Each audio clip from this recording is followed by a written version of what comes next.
내가 가지고 있는 제품들을 활용해서 바르고 싶은데 스킨케어 순서가 헷갈린다. 무조건 이것만 기억하세요. 안녕하세요, 루시파크 루시예요.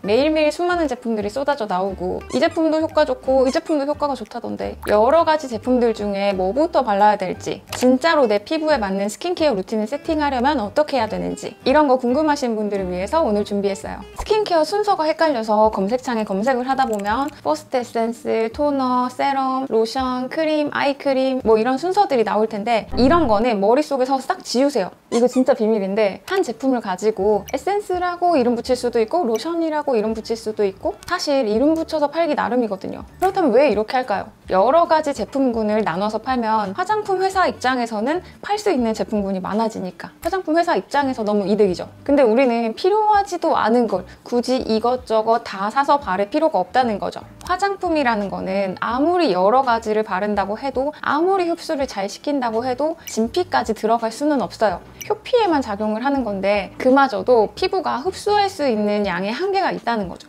내가 가지고 있는 제품들을 활용해서 바르고 싶은데 스킨케어 순서가 헷갈린다. 무조건 이것만 기억하세요. 화장품에 써있는 이름은 일단 잊어버리시고 제형을 보셔야 되는데, 묽은 거에서 되직한 거, 가벼운 거에서부터 무거운 거 순으로 바르시면 됩니다. 제 영상 많이 보신 분들은 알겠지만 보통 때 저는 세럼 한 가지, 그리고 보습제 한 가지 이렇게만 바르는데요. 가끔 피부가 너무 메말라 있다라는 느낌이 들 때가 있어요. 그때는 세럼을 바르기 전에 토너를 듬뿍 발라서 피부를 좀 야들야들하게 만들어준 후에 다음 스킨케어를 하기도 합니다. 스킨케어 루틴을 짜기 전에 내 스킨케어의 목적을 먼저 생각해보세요. 어떤 분들은 무슨 요일에는 미백 케어, 무슨 요일에는 각질 케어 딱 정해놓고 하시는 분들이 있는데, 사람 피부다 보니까 그날 컨디션이 다를 수밖에 없어요. 매주 같은 요일에 같은 피부 컨디션이 아닐 거란 말이죠. 그래서 사실 저는 요일에 따라서 정해놓는 거는 무의미하다고 생각하고 그날 세안을 하면서 내 피부 컨디션에 대해서 잘 생각해보는 편입니다. 내 피부에 지금 뭐가 필요한지 잘 살펴보는 과정인데요. 만약 트러블이 올라왔다 하면 그날은 트러블 케어에 집중하고, 오늘은 피부결이 좀 거친 것 같아, 그날은 각질 관리에 더 신경을 쓰고, 잡티가 좀 눈에 많이 띄네 하면 미백 케어에 집중하고,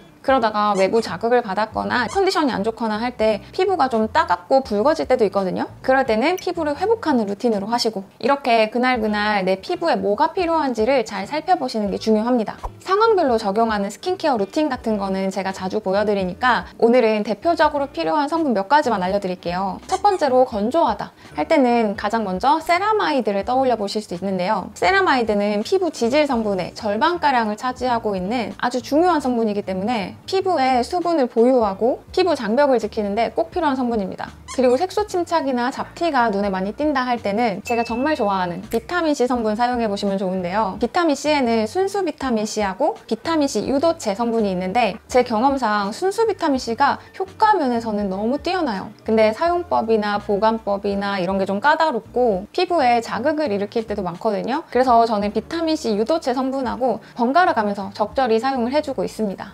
비타민C는 정말 공부만 조금 하고 사용하면 최고의 미백 성분이라고 생각해요. 그리고 가끔 피부가 따갑고 붉어지고 이럴 때는 저는 펩타이드 성분을 즐겨 사용합니다. 펩타이드, 그 중에서도 상피세포 성장인자로도 불리는 EGF 성분을 특히 강추합니다. 상처를 아물게 하는 피부 재생 기능이 있는 성분이기 때문에 피부 컨디션을 회복하는데 정말 좋은 성분이에요. 피부가 많이 거칠다 할 때는 아하 또는 바하를 추천해 드리는데, 피부가 거칠면서 동시에 요철이나 트러블 같은 게 눈에 띌 때는 지용성 성분인 바하 성분을 더 추천해 드리고요. 피부가 거칠면서 안색도 좀 칙칙해 보이고 특히 건조할 때, 이럴 때는 아하 성분이 더 효과적이거든요. 그래서 같은 각질 관리라 하더라도 상황별로 성분을 골라서 사용하시는 거 추천해 드리고요. 마지막으로 제가 요즘 관심이 많은 항산화, 안티에이징, 이런 성분 중에 최고의 성분은 저는 아직도 레티놀이라고 생각합니다. 피부 세포의 턴오버 주기를 촉진하고 피부 속 콜라겐하고 엘라스틴 생성을 촉진함으로써 피부를 더욱더 젊어 보이도록 도와주는 역할을 합니다. 근데 레티놀이라는 성분은 효과가 좋은 만큼 사용 방법이 좀 까다롭기 때문에 많은 공부를 하고 사용을 하시는 걸 추천해 드립니다. 지금까지 설명해 드린 게 피부에 직접적으로 작용하는 액티브 성분들이라고 볼 수 있는데요. 이 액티브 성분을 가장 효과적으로 사용을 하려면 피부 고민에 맞는 액티브 성분을 스킨케어 루틴의 가장 앞단계에 배치를 하는 거예요. 이 과정이 정말 중요하다고 생각하는데, 그래서 저는 액티브 성분이 들어간 세럼을 가장 먼저 사용을 하는 루틴을 많이 보여드리는 거고, 그 다음에 다음에 저는 보습제 한 가지로 마무리를 하는 편인데요. 보습제라는 거는 로션이나 크림이나 이런 거를 통틀어서 지칭하는 말이에요. 피부에 유수분을 공급해주고 날아가지 않도록 가둬주는 역할을 하는 과정이에요. 보습제에 액티브 성분이 들어가 있다? 이거는 저는 자극이 있는 성분에 한해서 자극을 줄이는 데는 의의가 있겠으나 효과면에서는 크게 의미가 없다고 생각합니다. 그래서 저는 보습제 같은 거는 본연의 역할에 충실한 유수분을 공급하고 보습 유지력이 오래 가고 이런 걸 위주로 고르는 편이에요. 자, 이제 마지막으로 잠깐 정리를 해보면 스킨케어 루틴을 세팅한다 할 때는